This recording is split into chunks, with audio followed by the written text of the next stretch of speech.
حضور علیہ الصلوۃ والسلام نے جو دعوت دی نوجوانوں کو دعوت دی، اس لیے کہ نوجوانوں میں اللہ نے وہ صلاحیت رکھی ہے کہ وہ جب کسی چیز کو قبول کرتے ہیں، کسی چیز کی ذمہ داری اٹھاتے ہیں، تو پھر وہ اس کو لے کے کھڑے ہوتے ہیں، پھر وہ ڈرتے نہیں ہیں. دار ارقم آپ نے نام سنا ہوگا نا. دار ارقم حضور علیہ الصلوۃ والسلام کا سب سے پہلا مرکز تھا، سب سے پہلا اسلام کا مدرسہ ہے. وہ دار ارقم کا مطلب ہے ارقم کا گھر. دار ارقم کا کیا مطلب ہے؟ ارقم کا، ارقم یہ صحابی کا نام ہے، حضرت ارقم رضی اللہ تعالیٰ عنہ. یہ بھی السابقون الاولون میں سے ہیں، ان صحابہ میں سے جو بالکل ابتدا میں اسلام لائے. یہ جب اسلام لائے تھے ان کی عمر 16 سال تھی. کتنی عمر تھی؟ 16 سال تھی. اور ان کے گھر کو آپ نے دین کا مرکز بنایا. اور یہ وہ جگہ ہے دار ارقم جہاں پہ بڑے بڑے صحابہ نے اسلام قبول کیا ہے. حضرت ابو ذر غفاری یہاں آ کے مسلمان ہوئے، حضرت حمزہ یہاں آ کے مسلمان ہوئے، حضرت عمر بن الخطاب یہاں آ کے مسلمان ہوئے، حضرت عاقل، حضرت عامر، حضرت ایاس، حضرت خالد بن البکیر، حضرت عمار بن یاسر، حضرت مصعب بن عمیر، حضرت صہیب. یہ سارے وہ صحابہ ہیں جو دار ارقم میں حضور کی خدمت میں حاضر ہو کے مسلمان ہوئے ہیں. اور یہ دار ارقم گھر تھا کس کا؟ حضرت ارقم کا. اور ان کی عمر کتنی تھی؟ 16 سال. آج ہمارے 16 سال کے نوجوان میں، لڑکے میں اتنی کرج ہے، اتنی ہمت ہے کہ وہ یہ سمجھے کہ میں بھی اتنا بڑا کام کر سکتا ہوں. 16 سال کا لڑکا، 16 سال کا نوجوان اسلام کے سب سے پہلے مرکز، اسلام کو جو فراہم کیا وہ 16 سال کے لڑکے نے فراہم کیا.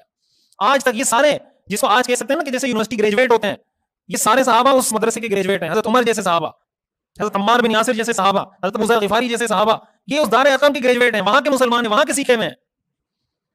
صحابہ میں حضرت سعد بن ابی وقاص رضی اللہ تعالیٰ عنہ اسلام کے سب سے پہلے تیر انداز ہیں. یہ فرمایا کرتے تھے میں اس وقت اسلام لایا جب میرے چہرے پر داڑھی کا ایک بال بھی نہیں تھا. حضرت سعد بن ابی وقاص اس وقت اسلام لائے، یہ فرماتے ہیں جب میرے چہرے پر داڑھی کا ایک بال بھی نہیں تھا. اور یہ اسلام میں سب سے پہلے تیر انہوں نے چلایا ہے. اور یہ وہ شخصیت ہے، حضرت سعد فرمایا کرتے تھے میں وہ شخصیت ہوں جس کے لیے حضور نے اپنے والدین کو جمع کیا. جمع کرنے کا مطلب یہ ہے کہ صحابہ میں ایسے صحابہ بہت ہیں جن کو حضور نے یہ کہا ہو میرے والد آپ پہ قربان. حضرت سعد بن ابی وقاص وہ صحابی ہیں جن کو حضور نے غزوہ احد کے موقع پر جب ان کو دیکھا نا تیر چلا رہے ہیں اور ہر تیر جا کے نشانے پہ لگتا ہے. آج کے دور میں آپ یہ کہہ سکتے ہیں کہ یہ سنائپر تھے حضور کے، حضرت سعد بن ابی وقاص. جو تیر جس کو مارتے تھے جا کے لگتا تھا. حضور نے جب دیکھا کہ دشمنوں کو اتنا کریکٹلی ٹارگٹ کر رہے ہیں، آپ نے فرمایا ارمی یا سعد فداک ابی و امی، اے سعد اسی طرح تیر چلاتے رہو، میرے ماں باپ تم پہ قربان. حضرت سعد فرماتے ہیں میں واحد وہ شخص ہوں جس کے لیے حضور نے اپنے والدین کو جمع کر کے کہا کہ میرے ماں اور میرے باپ دونوں تم پہ قربان. یہ وہ صحابی ہیں، عشرہ مبشرہ میں سے ہیں. اسلام کب لایا؟ جب 17 سال عمر تھی. آج ہمارے یہاں 17 سال کے بچے کو ہوش ہی نہیں ہوتا کہ میں بھی کچھ کر سکتا ہوں. 30 سال کے ہو جاتے ہیں، والدین شادی نہیں کراتے کہ اپنے پاؤں پہ نہیں کھڑا. حضرت ارقم 16 سال کی عمر میں حضور کو گھر فراہم کر رہے ہیں کہ میرا یہ گھر آپ کا مرکز ہے.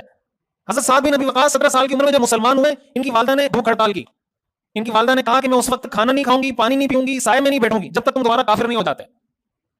حضرت سعد بن ابی وقاص نے کہا، اور والدہ نے یہ بھی کہا کہ میں اسی طرح مر جاؤں گی تمہیں لوگ تانے دیں گے کہ یہ اپنی ماں کا قاتل ہے، اگر تمہیں اس تانے سے بچنا ہے تو دوبارہ کفر کی طرف آ جاؤ. حضرت سعد بن ابی وقاص نے کہا اگر آپ جیسی 100 مائیں بھی ہوں اور 100 دفعہ مر جائے ہر ماں، میں پھر بھی اسلام سے واپس نہیں کر سکتا. قرآن کریم سورہ عنکبوت کی آیات نازل ہوئی اس پر، وَوَصَّيْنَا الْإِنسَانَ بِوَالِدَيْهِ حُسْنًا، کہ ہم نے والدین کے ساتھ احسان کا حکم دیا ہے. لیکن ان جاہداک علی ان تشرک بی ما لیس لک بہ علم فلا تطعهما، اگر تمہارے والدین تمہیں شرک پر مجبور کریں تو والدین کی بات مت ماننا. اور سورہ لقمان میں فرمایا وصاحبهما فی الدنیا معروفا، کہ دنیا میں ان کے ساتھ حسن سلوک کرو لیکن ناجائز بات والدین کی ماننے کی اجازت نہیں ہے. السابقون الاولون وہ صحابہ جن کو حضور نے شروع میں ٹارگٹ کر کے دین کی دعوت دی، ان میں اکثریت ان صحابہ کی جن کی عمر 20 سال سے کم تھی.